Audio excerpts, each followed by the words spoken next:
어둠이 여러분, 한 주간도 잘 지내셨나요? 오늘의 키워드 제프리 다머. 2022년 넷플릭스 최고의 스릴러 리미티드 시리즈 다머의 소재이기도 한 제프리 다머에 대해 두 차례 쇼킹 스토리 시작하겠습니다. 지금껏 두킹쇼에서 보여줬던 범죄자들과는 질적으로 다른 최악의 살인마, 미국을 뒤흔든 연쇄살인마 제프리 다머는 1960년 5월 21일 위스콘신주 미러키에서 태어나 평생을 그곳에 살며 살인을 저지른 극악무도한 연쇄살인범입니다. 그의 별명은 미러키의 괴물. 그만큼 엄청 쇼킹한 반응을 저질렀는데요. 범행의 기간은 무려 13년, 그가 살인한 대상은 무려 17명. 제프리 다머는 교수인 아버지와 가정주부였던 어머니 사이에서 태어난 아이였습니다. 유년 시절 그에겐 특별한 취미가 있었습니다. 어린 시절부터 죽은 동물에 집착하거나 해부를 즐기는 기이한 성향을 보였는데, 그 이유는 그의 아버지가 건네준 과학교재에 실려있던 해부 방법과 표본 보존 방법 등을 보고 독학으로 해부를 배우게 됩니다. 주로 길에서 죽은 동물들의 시체를 해부하며 즐겼던 제프리 다머. 그리고 같은 시기에 성 정체성이 자리잡고 있었던 그는 오직 남성에게만 성적으로 끌린다는 것을 알게 됩니다. 하지만 남성과 성관계를 하는 상상은 남성을 죽이고 토막을 내는 비상식적인 생각과 맞물리게 되며 그를 흥분시켰지만 누구에게 말할 수 없었습니다. 얼마 후 그는 이런 일을 상상하며 실행에 옮기기로 계획합니다. 조깅하는 남자에게 숨어있다 야구방망이로 살인을 계획했습니다. 하지만 아무도 나타나지 않자 계획을 종료하게 됩니다. 이 10대의 성장 과정이 먼 훗날 살인 행각에 큰 영향을 끼치게 되는데요. 대체로 조용하고 말을 잘 듣는 아이였으나 자신만의 세상에 갇혀 또래 관계가 원만하지 않았으며 부모의 불화로 불우한 유년시를 보낸 제프리 다머. 부모가 이혼한 청소년기에는 집에서 홀로 남겨져 방치된 채 살며 술을 접하고 알코올 중독의 길로 들어서게 됩니다. 심지어 교실에서 대놓고 술을 마실 정도로 알코올 중독이 심했던 제프리 다머였습니다. 그의 부모가 파탄날 지경에 이를 때마다 우거진 뒷마당으로 피신해 나뭇가지로 나무의 몸통을 때리며 시간을 보냅니다. 결코 평범하지 않았던 그의 유년 시절. 결국 사건이 발생합니다. 제프리의 첫 범행은 고등학교를 졸업한 후 1978년 일어납니다. 부모의 이혼으로 혼자 집에 살게 된 제프리 다머. 빈집에 혼자 남게 된 그는 비현실적인 상상을 실현시킬 수 있는 기회가 되었습니다. 졸업한 후 일주일 후 상대는 히치하이킹을 하던 아름다운 백인 소년 스티븐 힉스였습니다. 제프리는 집으로 초대한 후 가볍게 맥주를 마시며 몇 시간을 보냅니다. 그 후 힉스가 집으로 가려 하자 혼자 있기 싫었던 제프리는 역기로 그를 내려칩니다. 결국 그의 목을 졸라 숨지게 합니다. 그때서야 살인을 저질렀다는 걸 알고 유년 시절 동물의 사체로 연습했던 기술을 이용해 힉스의 시체를 칼로 절단합니다. 우발적으로 그를 죽이고 시체를 가루로 만들어 집 주변에 뿌리는 등 이상 행동을 하기도 한 제프리는 홀로 남겨지는 것, 애정을 가진 상대가 자신을 떠난다는 것에 극도의 공포를 느꼈으며 상대를 완전히 통제하고 제압하는 것에 카타르시스를 느꼈습니다.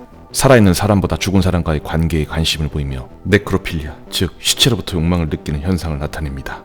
이런 것들이 어려서부터 특별한 취미였던 해부 등을 통해 생겨나지 않았을까 보여집니다. 그 후 살인의 충격에 의해 그는 더욱더 술을 마시게 됩니다.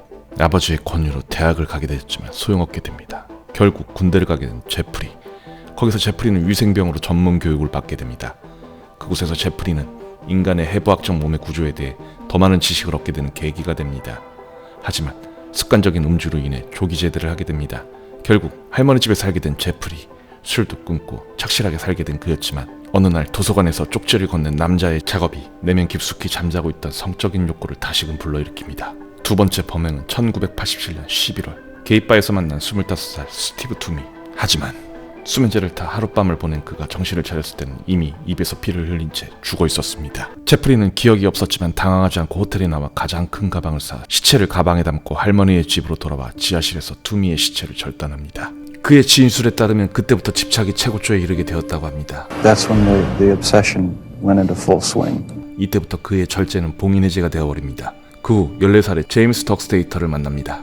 제프리는 하룻밤을 보내는 대가로 $50를 제안합니다. 할머니 집으로 불러 하룻밤을 보내고 목을 졸라 그를 살인합니다. 보통 사이코패스와 달리 제프리는 의식이 없거나 죽은 사람들과의 성관계를 가지려고 했던 그는 제임스 덕스테이터의 시체를 일주일 동안 방치하고 성교를 하며 시체 성애자의 욕구를 드러냅니다. 그 후 시작된 살인들. 결국 할머니는 그를 1988년 내보내게 됩니다. 미러키에서 저렴한 아파트로 이사하게 된 제프리. 그의 살인은 본격적으로 시작되었음을 알리는 계기가 되는 사건이었습니다. 하지만 그에게도 위기가 찾아왔습니다. 14살 소년이었던 코네락 신사선폰. 사진작가라 속임에 모델이 되어주면 알바비를 주겠다고 한 뒤 집에 데려와 수면제를 먹이고 성추행을 합니다. 가까스로 정신을 차린 소년은 경찰에 신고를 합니다. 하지만 경찰들이 오히려 제프리의 집에 가서 사실을 확인하는데 제프리의 거짓말에 소년을 넘겨주게 됩니다. 경찰들의 사건 기록에는 연인들 간의 다툼으로 기록된 사건이었지만 그 후 소녀는 제프리에게 잔인하게 살해됩니다. 만약 이때 경찰들이 제대로 수사만 했더라도 그 후 살인들은 일어나지 않았을 텐데라는 안타까운 대목입니다. 이후 제프리의 아파트에서는 시체들이 쌓이기 시작합니다. 그는 쌓여있는 시체들을 해결하기 위해서 215리터의 용량의 드럼통을 사 강한 염산을 채워넣고 토막난 시체를 통에 담습니다. 제프리의 연인들은 액체가 되어 변기와 욕조의 하수구를 통해 버려지게 됩니다. 여기서 끝이 아닙니다. 살인을 저지른 뒤에는 드릴로 머리에 구멍을 낸 후 염산을 뿌려 뇌를 녹이거나 산성물질을 이용해 살을 녹이고 살점 일부는 먹고 시체에 보관하며 살아있는 성노의 좀비를 만드는 짓까지 시도합니다. 그 악취는 아파트 사람들에게까지 퍼집니다. 증언에 따르면 돼지 내장에서 독특하게 안 좋은 냄새가 나는 것 같은 꼿꼿을 찌르는 그런 죽음의 냄새가 그의 문 앞에서 나자 주민들이 불안에 떨게 되었다고 합니다. 하지만 이에 그치지 않고 제프리는 보다 더 변태적으로 보다 더 충동을 만족시키기 위해 갈수록 변태적인 행동을 일삼았습니다. 그는 법정에서 자신이 너무 사악해서 악마와 다름없다고 증언했을 정도로 사이코패스 성향이 강했습니다. 결국 꼬리가 길면 잡히는 법. 1991년 7월 트레이시 에드워즈라는 남성에게 작업을 걸어 성공. 마찬가지로 자신의 집에 들어가서 또 다른 범죄를 준비했지만 가까스로 탈출에 성공한 트레이시 에드워즈. 경찰들과 함께 제프리 집으로 다시 찾아가 조사를 하다 냉장고 안에서 사람의 목을 발견하게 됩니다. 그로 인해 제프리 다머의 연쇄살인은 끝이 나게 됩니다. 제프리는 형사에게 17명의 남성의 살인에 대해 총 159페이지의 분량을 자백합니다. 마치 고해성사를 하듯이 말입니다. 제프리의 법정에서 자백문이 읽혀집니다. 그의 심장에 볼을 떠서 냉장고에 보관하고 그의 이두박근도 보관을 했다. 그리고 그의 허벅지 근육을 먹었지만 너무 질겨서 씹히기 힘들었다. 고기를 연하게 하는 기구를 구입해 이두박근에 사용했다. 사형제가 없었던 위스콘신주에서 무려 937년이 넘는 종신형을 선고받습니다. 하지만 그의 고통은 오래가지 않았습니다. 악명 높은 연쇄살인범들은 재소자들의 목표물이었습니다. 결국 1994년 8월 제프리는 예배당에서 날카로운 칼로 공격을 당합니다. 하지만 운이 좋게 살아남게 됩니다.